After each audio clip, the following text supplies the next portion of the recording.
I went and saw a film recently, Everything Everywhere All at Once, and it was. Oh. Have you seen it? No, but Dude, it's so good, and sharing it with an audience because it's a riot and it's so moving. You cry together, you laugh together. You know, it's the thing that we all need. We're a storytelling animal. Halo semuanya, kembali lagi di sini aja dan nggak usah basa-basi lagi dah. Langsung aja kita bahas dua film istimewa di tahun 2022. Sambutlah dengan meriah Everything Everywhere All at Once dan Doctor Strange in the Multiverse of Madness. Kenapa dua film ini Mimin sebut istimewa? Karena di antara banyak film lainnya yang rilis di tahun ini, hanya mereka berdualah yang menawarkan ke kita experience film dengan konsep multiverse. Sebelum gue mulai, ada info penting dulu nih yang harus kalian ketahui. Di konten ini, Mimin gak bermaksud membandingkan kualitas kedua film, mana yang lebih baik atau mana yang kurang baik. Kedua film ini masing-masing punya ciri khasnya sendiri, keunikannya tersendiri, tujuan filmnya dibuat itu apa, bahkan pasar yang dituju dua film ini juga punya pasarnya tersendiri. Nah, di sini Mimin cuma memberikan fakta-fakta dan data-data aktual yang ada dan sudah terjadi antara kedua film ini sebagai perbandingannya. Dan dengan catatan, diambil dan ketambahan sudut pandang dari Mimin ya. Pertama, Mimin udah nonton Doctor Strange 2 dengan mata kepala dan pengalaman Mimin sendiri. Kedua, Mimin belum nonton Everything Everywhere All at Once sama sekali. Bahkan berusaha menghindari trailer dan spoil yang beredar di mana-mana. Sama halnya pas mau nonton Doctor Strange 2, jujur Mimin nggak nontonin trailernya atau baca-baca teorinya. Pure, setiap kali mau nonton apapun, Mimin berusaha pengen dapet esensi kejutannya. Jadi mungkin emang sedikit nggak fair ya. Maka dari itu, Mimin sekedar ngasih data-data yang ada dan nggak terlalu dalam. Karena takutnya terlalu banyak info yang Mimin baca atau Mimin kasih tahu yang berdampak ke esensi dan pengalaman nontonnya nanti jadi berkurang. Oke? Udah paham ya? Nggak ada yang julid-julid ya? Kita mulai aja dari info mendasar dulu. Doctor Strange in the Multiverse of Madness diproduksi oleh production house yang sangat membumi, yakni Marvel Studios dan Disney, yang tentu saja banyak orang udah pada kenal, familiar, dan pasti berangkat mau nonton filmnya, ya kan? Bergenre action, adventure, fantasi, science fiction, dan horror dengan budget produksi sekitar 200 juta US dollar dan mendapatkan pendapatan kotor di seluruh dunia dengan total sekitar 508 juta US dollar. Wow! Ditambah lagi mendapatkan 187 juta US dollar di minggu pertamanya di Amerika, menjadikan film blockbuster satu ini sebagai opening film terbesar di tahun 2022 sejauh ini, ngalahin The Batman bulan Maret lalu juga nih. Gokil. Oke, kita berpindah sekarang ke Everything Everywhere All at Once, diproduksi oleh studio A24, di mana kita tahu kalau studio ini selalu memberikan film-film yang unik, aneh, berbeda, dan nggak masuk akal terkadang. Jadi nggak semua orang suka atau minat dengan film-filmnya ya, kecuali yang emang beneran suka film dari A24. Contoh filmnya ada Hereditary, Midsommar, sama Uncut Gems. Film ini bergenre action, adventure, fantasi, science fiction, dan komedi. Yap, hampir sama. Cuma bedanya kalau Doctor Strange 2 itu horror, sedangkan ini lebih ke komedi. Oke, lanjut ya. Dengan budget produksi hanya sekitar 25 juta US dollar doang, 12,5% dari produksi Doctor Strange 2. Film ini mendapatkan pendapatan kotor di seluruh dunia dengan total sekitar 40 juta US dollar. Untuk film dengan budget segini nih, itu udah luar biasa banget. Karena faktanya, setelah 6 minggu penayangannya, dropsnya itu cuma 0%, yang mengindikasikan hampir nggak ada penurunan jumlah penayangan. Tapi selalu ada yang nonton nih. Sebagai film independen, ini hal yang cukup langka dan memukau. Ya, Everything Everywhere All at Once disutradarai oleh Daniel Kwan dan Daniel Scheinert, dibintangi oleh Michael Yeoh sebagai Evelyn Wang, seorang imigrasi Cina yang tersapu dalam petualangan gila, di mana dia sendirilah yang bisa menyelamatkan apa yang penting baginya dengan menjelajahi berbagai universe. Nah, tetapi konsep multiverse ini nggak ngikutin aturan Marvel ya, berbeda dan terlihat menjadi perjalanan yang cukup surrealis.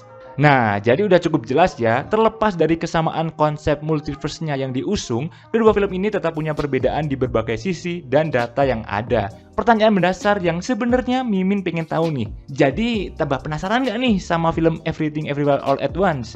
Oke, kita lanjut lagi ya, mengulik rating dan ulasannya di berbagai web aggregation yang tersedia di internet. Per tanggal 13 Mei 2022, di laman IMDb, Doctor Strange 2 mendapatkan rating 7,5/10 bintang dari 117.000 user dan masih menempati peringkat pertama sebagai film paling populer minggu ini. Wow, hype-nya masih kuat dan stabil nih dibandingkan dengan Everything Everywhere All at Once yang turun popularitasnya jadi peringkat 6.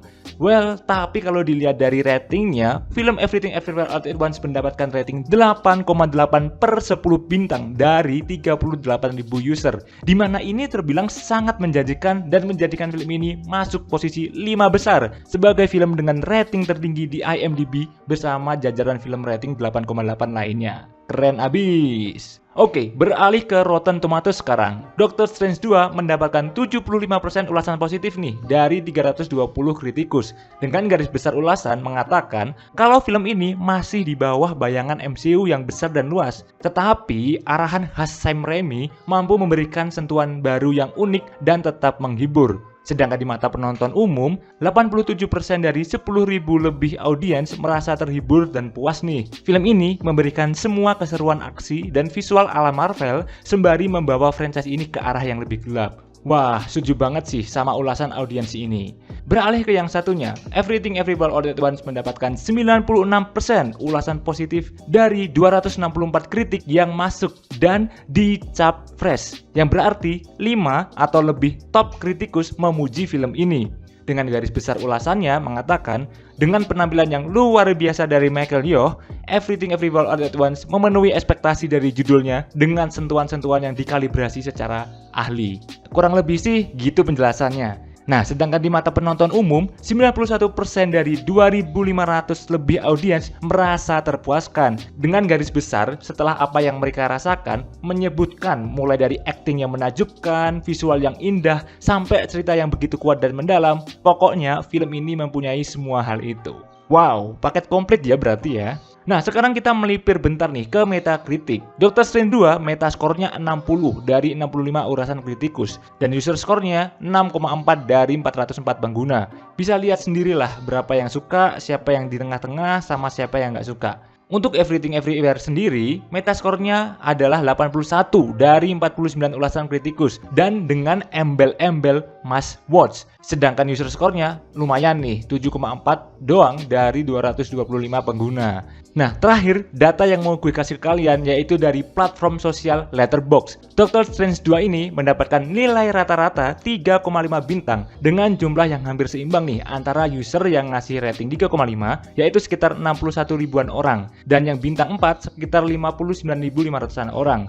Hal ini menandakan banyak yang puas dan cukup puas dengan film ini. Kalau Mimin sih termasuk yang ngasih 3 bintang ya, bersama dengan 46.500 user lainnya. Puas dengan technical aspek dan visual yang memanjakannya, tapi sayang ekspektasi multiverse-nya kurang sesuai dan ceritanya lemah. Itu doang sih komplit Mimin, kayak di review Mimin yang bisa kalian tonton dengan klik anotasi di pojok kanan atas video ini. Nah, sedangkan Everything Everywhere All at Once gokil nih. Hampir sebagian besar, yaitu sekitar 105.000 user memberi 5 bintang dengan rata-rata bintang diperoleh yaitu 4,6, menjadikan film ini film dengan rating tertinggi di Letterboxd, mengalahkan Parasite dan The Godfather dalam sejarah panjang satu dekade Letterboxd. Wah, gokil, gila, mantap betul.